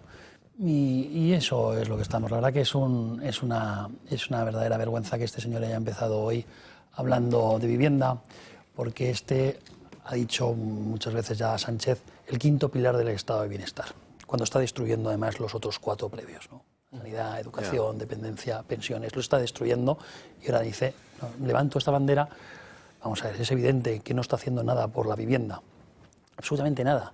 En primer lugar, no pudo ver lo que estaba por venir. Y era evidente que si no se está construyendo y está abriendo las fronteras, y por tanto hay más gente en España que nunca, y no precisamente españoles, si no hay vivienda, se va a encarecer los precios. Luego, por encima, los fondos de inversión. No ha puesto límite a que fondos de inversión extranjeros compren barrios enteros de las grandes ciudades. Este señor no quiere construir vivienda pública, ni establece las condiciones necesarias para que se pueda construir vivienda privada. De colaboración público-privada, por supuesto, ni habla. Este señor no ha bajado ningún impuesto a todo el proceso edificatorio, tampoco impuestos a los españoles para la compra, por lo menos, de su primera vivienda. Y ahí están los datos.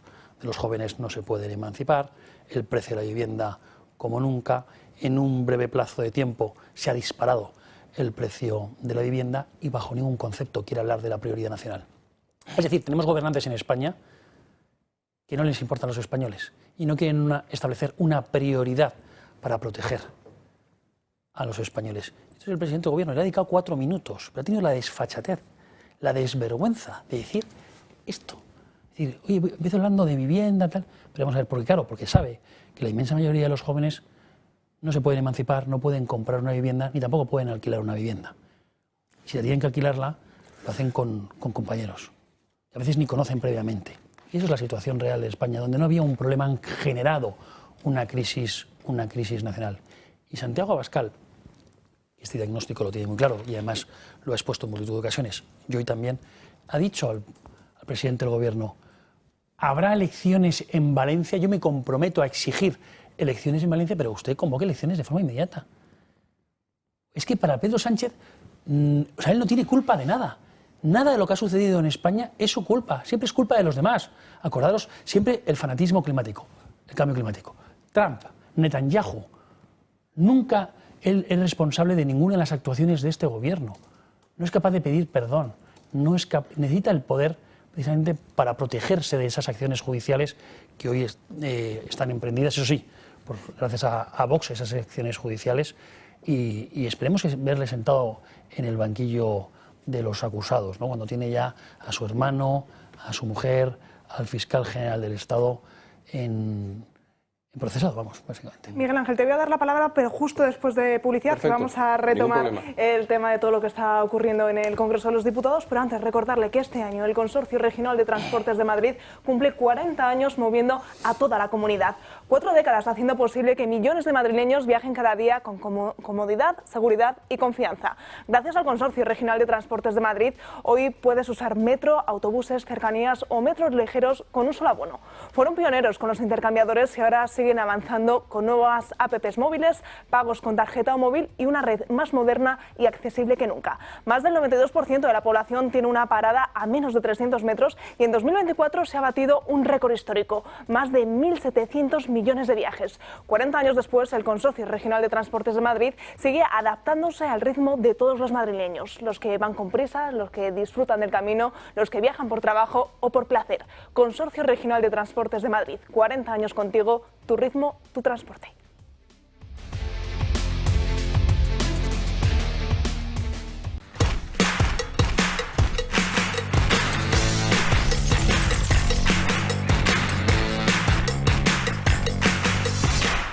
Papá, ya está la cena.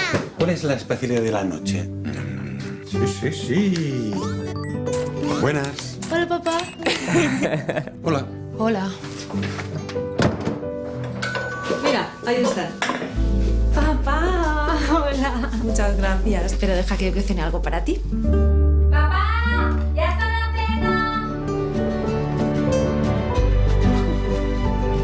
El Pozo Extratiernos. No hay ternura que perder. Está harto de que le hagan esperar al teléfono, de que no le expliquen las ventajas de la contratación en sus seguros. Ahora puede contar con Incos. Le damos un trato personalizado y le ofrecemos un ahorro en sus seguros. Así que no espere más y llame a Incos al 91 032 69 47. Y ahora, ¿esto qué es? Que es muchísimo. Salsa. Un poco. Está bien rico, ¿eh? El Pozo Extratiernos. No hay ternura que perder. La izquierda considera que ese régimen es suyo. Bueno, el Partido Socialista y los separatistas catalanes se pusieron, por así decir, en pie de guerra al perder las elecciones de 1933, textualmente. El triunfo del movimiento descansará en la extensión que alcance y en la violencia con que se produzca. La violencia. La violencia. El PSOE está preparando la guerra civil y dicen, esto es intolerable, los fascistas están gobernando y empieza la revuelta. Desde 1958, la marisquería Rafa en Madrid se ha caracterizado por la primera calidad de sus productos, entre los que puede encontrar guisos, carnes de primera calidad, pescados y los mejores mariscos de nuestras costas. Todo elaborado a base de recetas tradicionales. Podrá disfrutar de sus deliciosos platos en la barra, en su preciosa terraza o en alguno de sus salones privados. Le esperamos en Rafa, calle Narváez 68. No se pierda los sabores de la buena cocina. El cristianismo en la historia. Con Fernando Paz descubriremos cómo el cristianismo ha moldeado la historia occidental y del mundo. A lo largo de 10 sesiones recorreremos desde los orígenes del Antiguo Testamento hasta el siglo XXI, explorando la fe, la vida de Jesús, los primeros cristianos, los concilios, el papado y los momentos decisivos como las cruzadas, la evangelización de América y el conflicto entre razón y fe.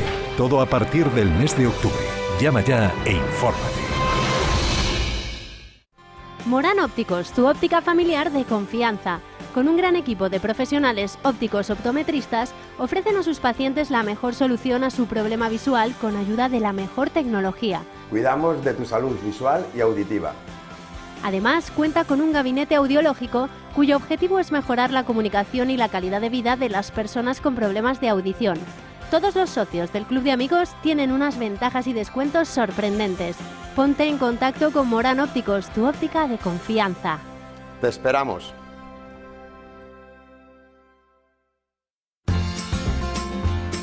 Cultivado en el regadío de Lodosa, Navarra, bajo la indicación geográfica protegida Espárrago de Navarra, este producto se ha convertido en la auténtica joya de la huerta de Conservas Perón. Seleccionan y clasifican los espárragos nada más haber sido recolectados. A continuación, se pelan mediante maquinaria o a mano y se cortan por el tallo con el fin de igualar su tamaño. Se escaldan mediante inmersión en agua caliente y tras un enfriado rápido, se clasifican los espárragos de las mismas características y se pasa al envasado. Gracias a su blancura, su textura suave y su delicioso sabor, el espárrago de Conservas Perón se ha convertido en uno de los productos más valorados de toda la geografía nacional.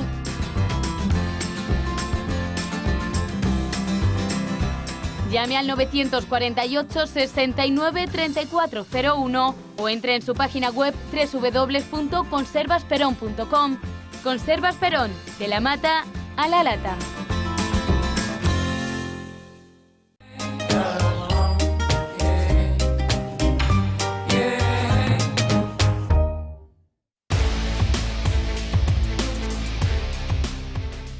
Menos 25 de la tarde encaramos el tramo final del programa. Hablábamos de ese Congreso de los Diputados, de esa comparecencia de Pedro Sánchez en la que apenas había dedicado 4 minutos a hablar de la vivienda, el mayor problema para la mayoría de los españoles. De hecho, uno de sus socios, Sumar, le daba un tirón de orejas pensando que quizá hoy era el día para presentar algún proyecto concreto que intentase paliar esa problemática. Miguel Ángel, ahora sí.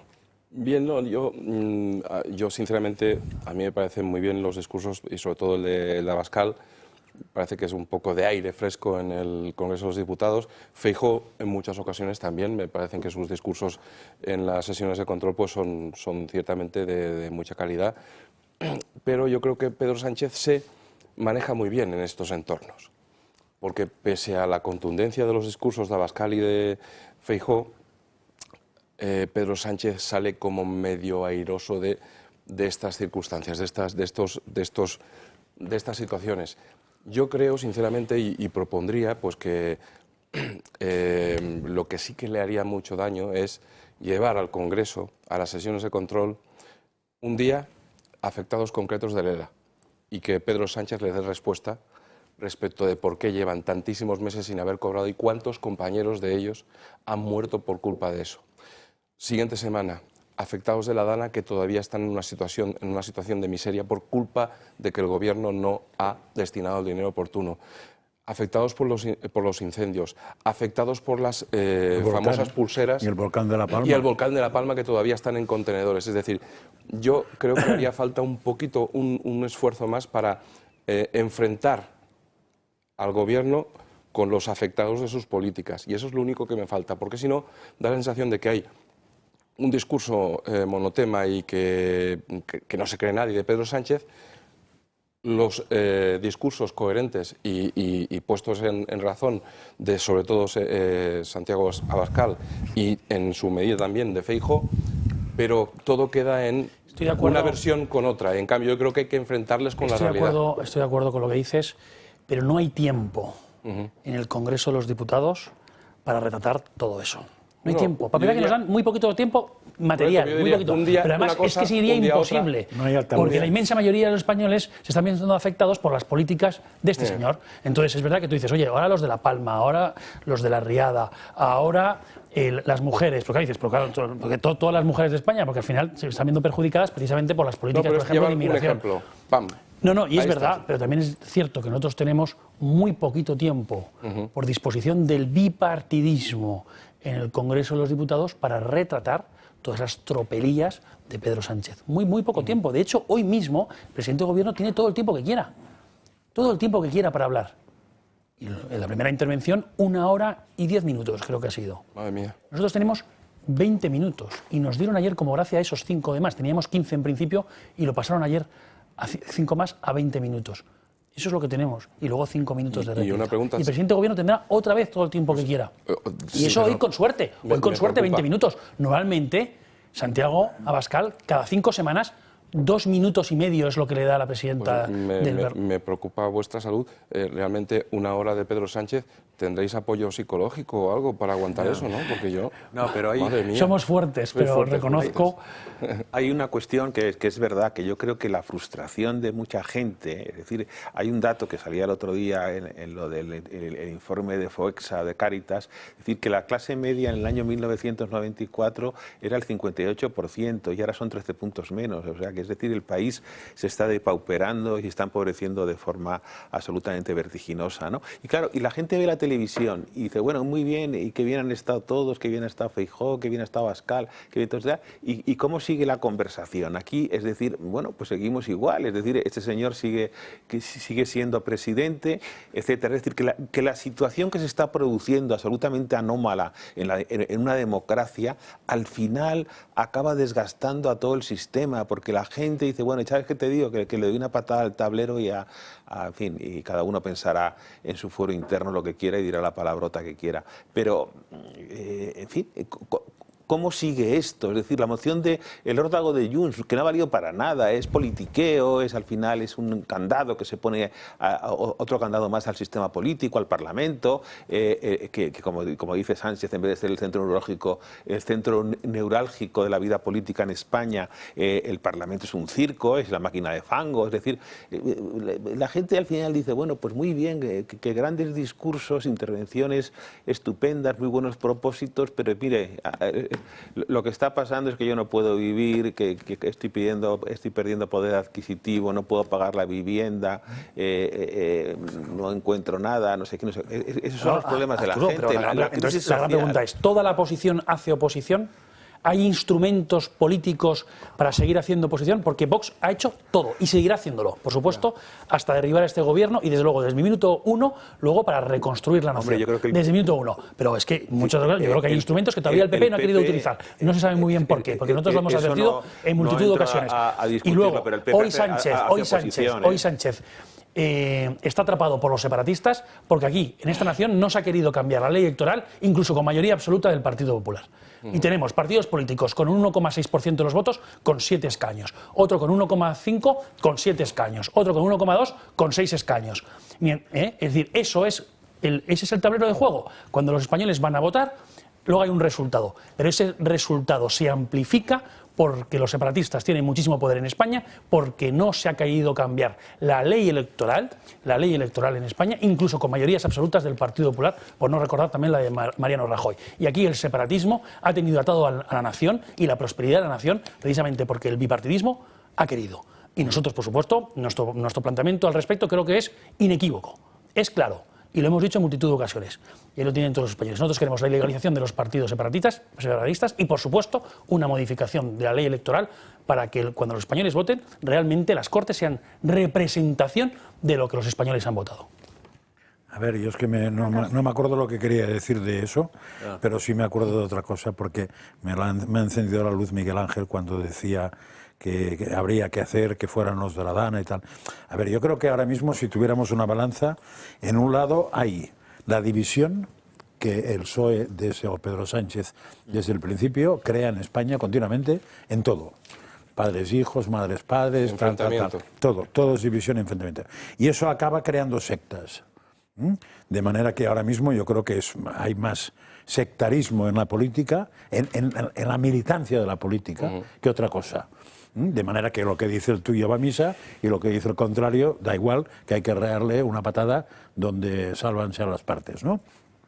Si además de eso lo que haces desde el gobierno es subvencionar a tu secta, pues ya tienen dos motivos, no solamente sino además que hay mamandurria. Si a eso le unimos que hay quien no tiene altavoces, eso también pesa mucho. Entonces, en un lado está el comportamiento sectario, la división sectario, y el que no hay altavoces. Es decir, de aquí, ¿qué saldrá hoy? Pues saldrá fundamentalmente lo que ha dicho Sánchez en positivo en la mayoría de cadenas, y en alguna u otra saldrá lo que ha dicho Feijóo, y no sé si en alguna saldrá lo que ha dicho Abascal. Entre otras cadenas, en esta casa sí. Entre otras cadenas, la secta. Ya, pero funciona mucho las redes sociales. Y ya está. Y en la Gaceta de la Iberosfera. Pero en el resto... que las redes sociales funcionan mucho. Entonces, claro, todo eso pesa. En el otro lado, ¿qué hay? Y no diré el taco que digo siempre, porque después me corre boinazos un señor. La puñetera realidad. Y la puñetera realidad pesa mucho, pero es muy lenta. Entonces, claro, al que le venden la moto de la secta, cuando resulta que tiene que buscar el piso y tiene que juntarse con 7, pues ya está. Sí, una cosa que ya se me ha venido. Me ha gustado mucho la alusión que ha hecho Santiago Abascal a los jóvenes, explicándole a Pedro Sánchez que los ha perdido todos, y me ha preocupado mucho la que ha hecho, no tiene nada que ver, pero la que ha hecho Feijóo, cuando ha dicho que va a producir una bajada histórica de impuestos a los jóvenes para que compren piso, que no pase como suele pasar, que se olvide de que hay otra gente que también necesita comprar piso y alquilar piso.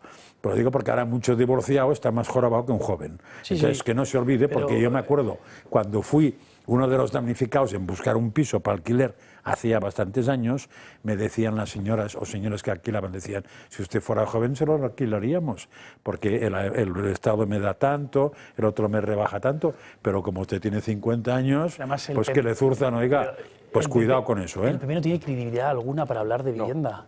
Pero por muchísimos factores. Y eso que acabas de decir, por ejemplo, del IVA, si fue el PP ni de bajada de impuestos, el que subió el IVA por la compra de vivienda del 8 al 10%, y quitó la desgravación fiscal y de la las hipoteca, deducciones en el IRPF, que en el tramo estatal, él también lo quitó, mientras había dicho que lo iba a restaurar. Y es verdad que lo restauró y luego lo volvió a eliminar. Eso es lo que hizo Rajoy. Y en el IVA, del 8 al 10%. Y ahora dice que el 4.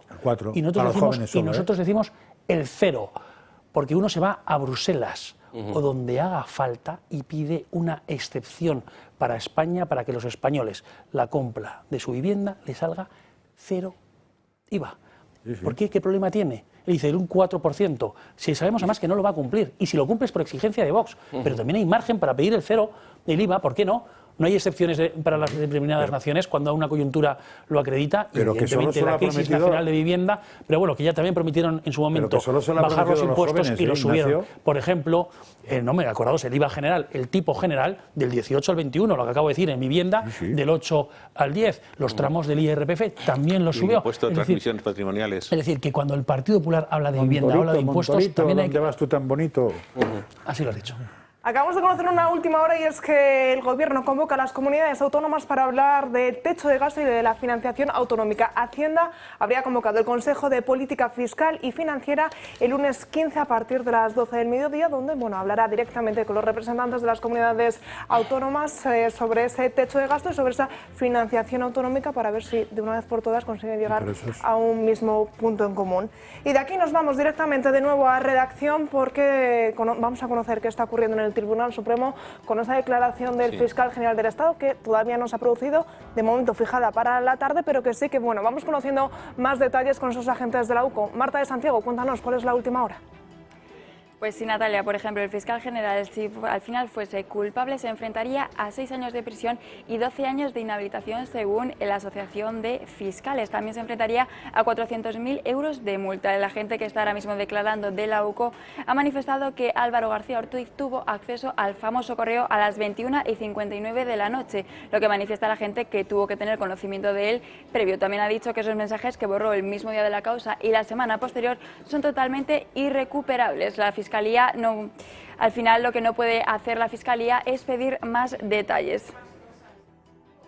Bueno, pues piden esos 6 años de cárcel para el fiscal general. Será a partir de mañana, bueno, cuando se comiencen a saber esas resoluciones, cuando se comienza a saber qué mayoría dentro del Tribunal Supremo ganan. Por aquí no sé si podemos hacer una primera quiniela. ¿Qué creéis que va a pasar con el fiscal general? Habrá que escuchar en su declaración, pero ¿qué creéis? ¿Cuál será? 4-3 o 3-4. Pero mojate. 4-3 o 3-4, me ha mojado mucho.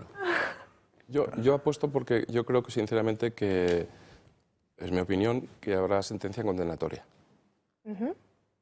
Y no estoy tan de acuerdo en que haya tanta división en el Supremo. Yo creo que... Bueno, igual son 5-2. Hay cinco jueces, en principio, de la Asociación Profesional de la Magistratura y adláteres, y 2 progresistas. Pero yo, en cualquier caso, pase lo que pase, estamos asistiendo a un juicio con todas las garantías y con el fiscal general del Estado sentado en el banquillo de los acusados por haber cometido un delito en vez de haber protegido a los ciudadanos. Y yo creo que pase lo que pase, yo respeto la sentencia que haga el Tribunal Supremo porque me parece que está en manos muy competentes, ¿no? Y yo no tengo nada que decir. Sobre las garantías habría que matizar, que no me inclino. Solo habría que matizar una cosa, sí que se me ocurre, en lo que el fiscal sea abogado defensor de la parte acusada es una cosa rara. Pero abogado de Estado. Sí, no, que el fiscal sea abogado defensor es una cosa rara. De que el abogado del Estado defienda una cosa particular también es otra cosa rara. Pero en fin, los siete magistrados pueden abstraerse de eso y ser justos igual. Veremos a ver en qué se queda todo. Vamos a descansarnos unos minutos y lo vamos a hacer con el Club de Amigos.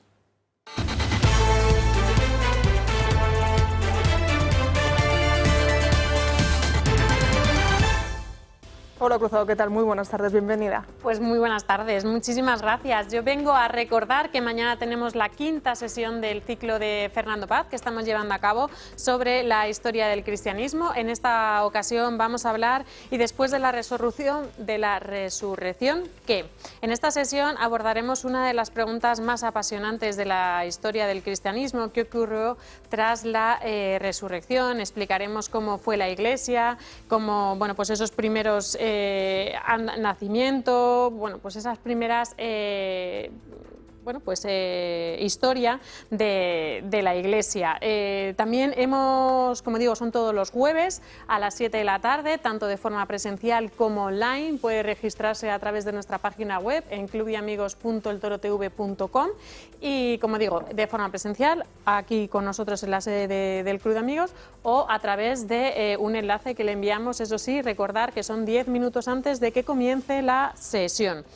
Es hasta el 18 de octubre. Pueden adquirir las sesiones anteriores a través de grabaciones. Es un ciclo que es cierto que dura hasta el 18 de diciembre. Pueden asistir a sesiones de forma independiente. También a la actualidad el Club de Amigos hace sobre todo conferencias muy actuales y hemos cerrado esta mañana una actividad nueva que va a ser el próximo martes 25 de noviembre y que va a tratar pues el último golpe al Valle de los Caídos. Los planes del gobierno para destruirlo. Vamos a contar con Pablo Linares, vamos a contar con Juan de Ábalos, hijo, que es arquitecto y es el hijo de Juan de Ábalos, que es el escultor de estas esculturas que ahora mismo están en boca de todos, tanto la Piedad, tanto como todos los arcángeles. Decir que, repito, es el próximo martes 25 de noviembre a las 7:30 de la tarde. Ya pueden llamar para apuntarse.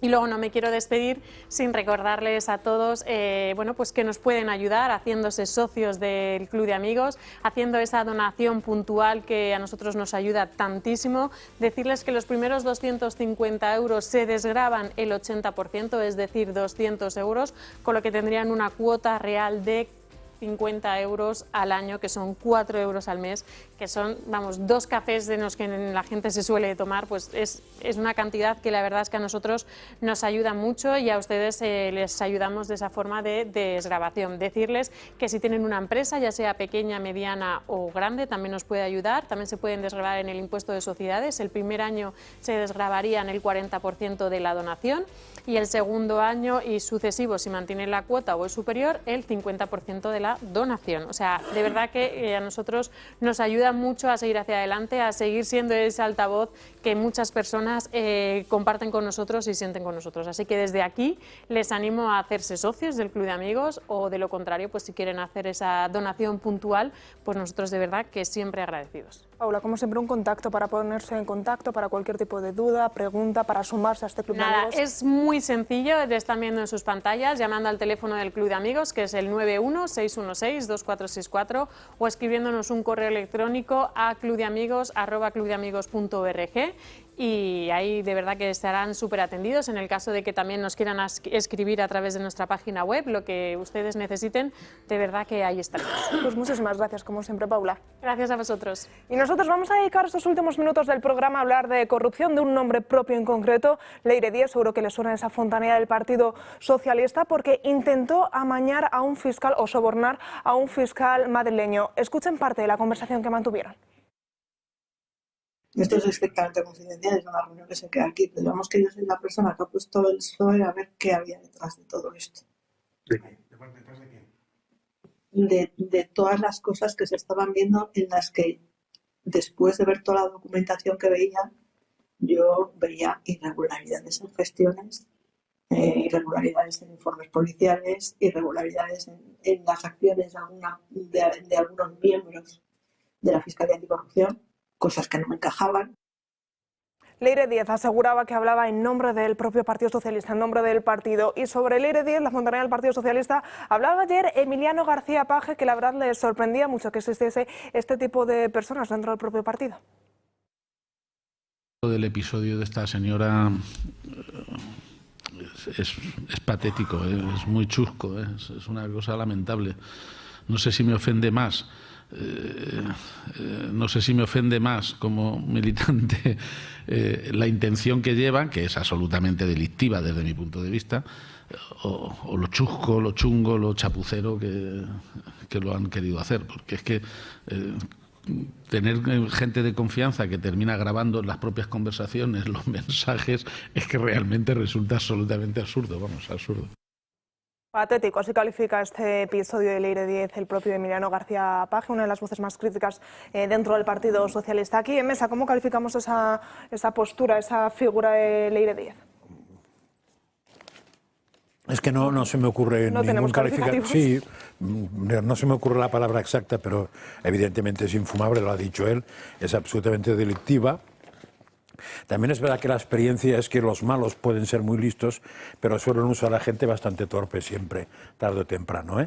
Recordaría a los Gal, a Medo y Domínguez, por ejemplo, o recordaría en este caso la cloaca con la tal Leire. O sea que al final no es fácil que seas malo o bueno y que además te dejes tomar el pelo por un jefe.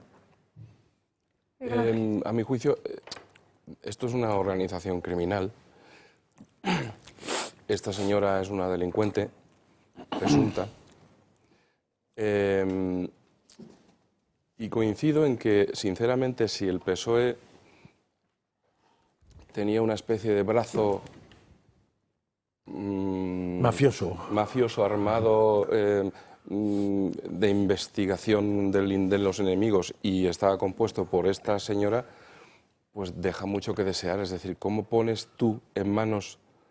O sea, ¿cómo pones la defensa del partido en manos de personajes como esta señora?